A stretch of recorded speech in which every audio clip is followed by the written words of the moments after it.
Hello and welcome to Queen Mary Questions, the show that allows you, the students, to ask prominent figures in Queen Mary whatever you like.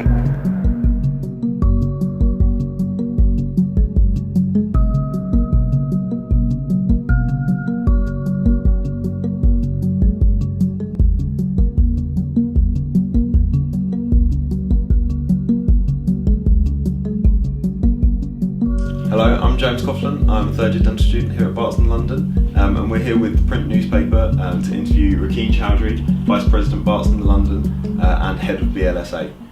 Okay, so Rakin, there was a lot of confusion at the beginning of the year about whether students from the allied courses of Global Health, Neuroscience, Pharmacology were part of the Barton, London Mummies and Daddies scheme, or whether they were part of the Queen Mary Buddy scheme. And it also now says on the Queen Mary website that these courses are part of the Queen Mary School of Life Sciences, whereas before they were always Barton the London allied courses.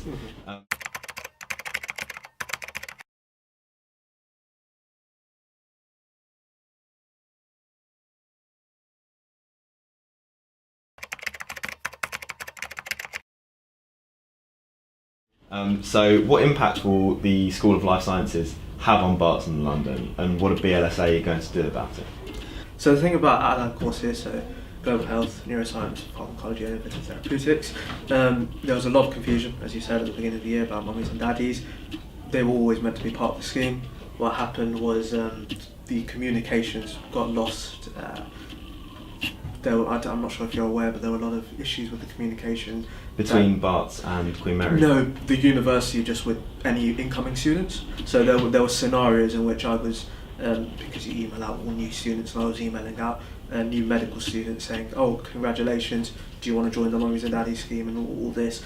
And then the response that they gave me was something like, I didn't even get my place. So There was a huge screw up.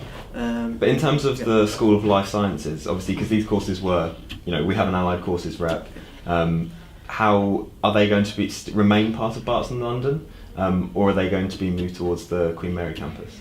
It's very difficult to say. So I'm not sure if you're aware that the land around here is obviously up for sale.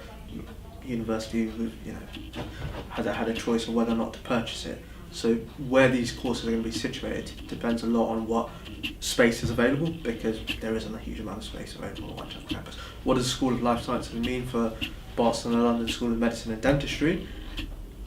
Again, these decisions aren't for me to make. What I can say is that Barton and London Students Association will represent all students that come underneath Barton and London School of Medicine and Dentistry, and even if they don't, even if they come under the wider Queen Mary University of London, we'll still make sure that these students are represented by the Queen Mary Students Union. Okay, but in terms of Barton the London, will that then become a part of Queen Mary School of Life Sciences going forward? Is that something that's been set in motion, or is that something that is yet to be decided? I think it's yet to be decided. I think it's I couldn't say. I think it's unlikely though, but yet to be decided. Not for me to decide. Okay. Let's move on to student engagement. Now, what achievements have been made this year regarding getting students that are not typically involved in the Barton London Student Association, so outside the core groups of sports, outside the core groups of the sort of big societies, and what have you guys been doing to get these students more involved in the student union? So I think a key part of sort of engagement, the initial part, is visibility and making sure that students can see the work that you're doing. So something that we've done very basic this year is just the video bulletin. So every week we've been just releasing a video and making sure that all students can see what it is each week that the Students' Union does, because it's not just societies or clubs. I think what we realise is that there's a lot of little societies that students get involved in, and sometimes there's a disconnect between, do these students feel at home within these societies or within the BLSA? I think we've got to get away from that. What we've got to realise is if these students find their home in these individual societies, we just make sure that also has a home within BLSA. Okay. And sticking with the theme of societies, in your manifesto you said about working with the sports teams and working with the societies to make the funding process and the allocation of funding money more transparent. How have you done that this year? So an important differentiator between the fund round, such as Society's fund round, and sports funding at the beginning of the year, with the individual funds such as Association Fund. that we manage as BLSA. So the ones that we manage as BLSA, what we've done this year is we've sort of individually communicated across every decision, and we've also let students follow up and make any appeals. We're going to start collecting reports on association fund bids that we've granted to students, and we're going to start making reports that we're going to share on Facebook so that everybody can see what's actually being done. And that will also hopefully attract more people to bid into the association fund, so that helps out more people besides, as you say, the traditional sort of sports club and society. It's been a long time since we've had a woman as the Barton London president. For I think it's been nearly 8 years now. And so why is this, and what's being done to promote more of the women, the talented women in Barton London to take that top job? So I think what's happened that it's become such a long time since a woman has run for it. So not in my time, 5 years here, that woman has run for it, and that in itself is becoming a barrier. So even very talented candidates, women candidates, who might consider running are put off by the fact that there hasn't been a woman in such a long time. And so what's the way to rectify that then? How do you get through that? I think what it is, I don't know if you've seen the president profiles that we have around the BLSA building, but I think showing people that there have been candidates in the past, whether they're women or whether they're sort of LGBT or whether they're BME or whatever, have been presidents in the past. So maybe there aren't any people now, but showing people that there have been people in the past who have done this before, really highlighting that is really important, to show people that you shouldn't be afraid of running just because in recent times there hasn't been. And I think those president profiles have been very positive. So it extends beyond BLSA president. If you look at the board as a whole, it's quite even. There's probably more women on it than men, and same with course reps and society positions. BLSA president, dental president, that's where we have the issue. Both of those I don't think have had in my time a woman. Okay, so let's talk a bit about student wellbeing. One of your manifesto pledges was to really focus on this. So what are some of the welfare issues that you sought to tackle this year, and how have you done so?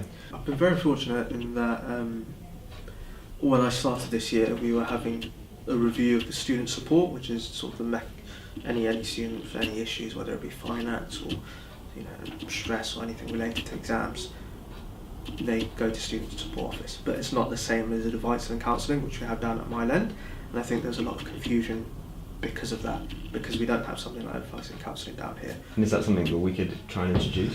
So this is where the student support review that I've been part of has been very exciting, because what I want is more of what advice and counselling offers down in Mile End to be down here, and there are stuff like alcohol reset that we'll be bringing down here, but hopefully somewhere private like maybe Laird Hall would be a good location to have these. They're just trying to stop the blurring of the lines between what is student support and what is advice and counselling.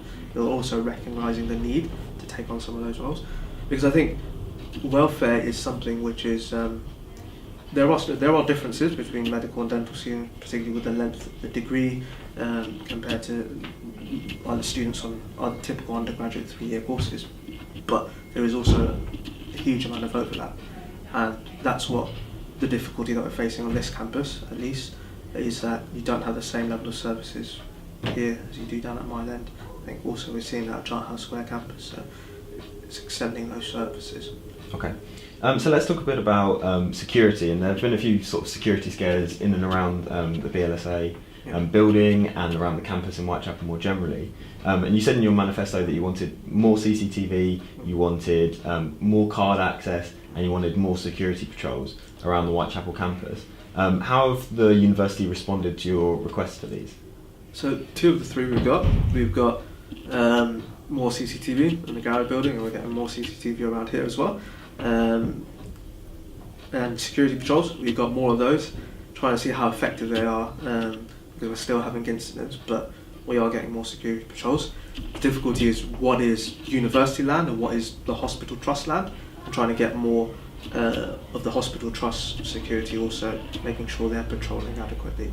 So that's you've implemented more CCTV, you've implemented more security patrols, but if there's still incidents happening, how do you think we continue tackling that? I think we need to raise awareness among, so if any students are sort of seeing this, I would say we also need to take our own responsibility. because a number of times I've left here late at night and I've seen sort of that door open, anybody of the public. And we're not a campus in the same way that Mile End or Charterhouse Square is a campus. We're not closed off, we're open. Anybody can walk in off the streets, which has its positives and also has its negatives, and the negatives are the security issue. So I think we need to promote everybody taking individual responsibility, and I think just getting more, we're launching some more safety awareness posters that we're just going to put out there and hope that people take that responsibility as well, because there's a certain limit that we can do, and everybody needs to make sure we're looking out for each other, I think. Okay. Now, you were involved in your campaign this year for Rites of Passage, and I don't know if the camera can pick it up, but it's the hashtag Get the Date Right up there.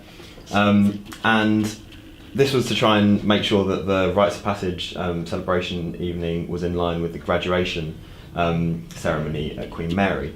Now, this was a successful campaign, but I think it still underlines the fact that there is a tension between the two groups. So what's sort of your position on the hostility between the two? So I'll get to the tension in a bit. I think it's important to understand that what this was, if we talk about the Rites of Passage generally, to an outsider, they'll see it as a battle between the union and the university. And you get that at a lot of universities, we have a good relationship with the faculty and members of staff and the principal, the new principal is great, very engaging with students, but there's always, union versus university, always going to be issues there if there's things that happen that our students don't like. So BLSA and QMSU were on site, and there was no sort of, everything, the campaign happened through the QMSU website, and there were people, we got over 1,200 signatures. I think approaching to 100 were from QMSU students, even though we didn't even advertise in that direction.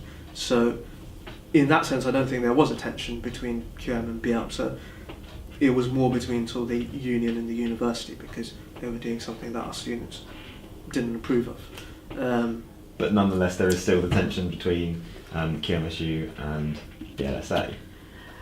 Or at least between some students. I mean, you only have to listen to the unofficial song that is sung in, some of the sports teams, some of the societies, to see that there is still tension between the two. Again, between QMSU and BLSA, I think if you look at the new strategy plan that was launched, the mention of BLSA as being an important group that, it goes back to what I was saying earlier in terms of student groups. For a student to find their home in a student group is great. What we need to make sure is that student group has its own home within BLSA. And it's all about having BLSA's home within QMSU. I think the new strategy plan that was launched showed a really positive step towards that. I know the new principal is a supporter of Arsenal, and so is Yaz.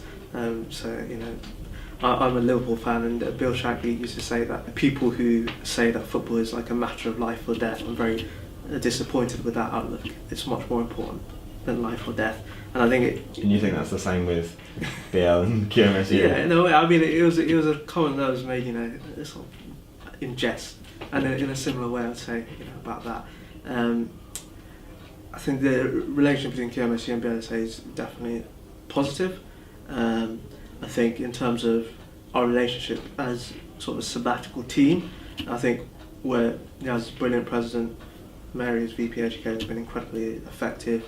Ahmed as VP Welfare is one of the most engaging sort of sabbatical officers I've ever seen. But we're all kind of individual, so perhaps we haven't seen as many cross-campus or collaborative activities as we might have liked to have seen. But I don't think that's reflective of a sour relationship between QMSU and BLSA. I think that's just our individual sort of outlook this year. So, what advice would you give to your successor? In terms of being president and the challenges that come with it? You've got to rise above what outlook you might have had before, and you've got to make sure that you're looking out for all students. Two more things. I think one, use the team around you, the team that's elected, because it's not just president who's being elected, it's all the other part-time officers. So you got to make, I mentioned how Lily has been incredible as women's officer, but there's so many people that I can mention. You'll know Steph as volunteering officer, she's been absolutely incredible. The EX guys, I can name everybody. They've done a bloody incredible job this year. So use those people, use their advice.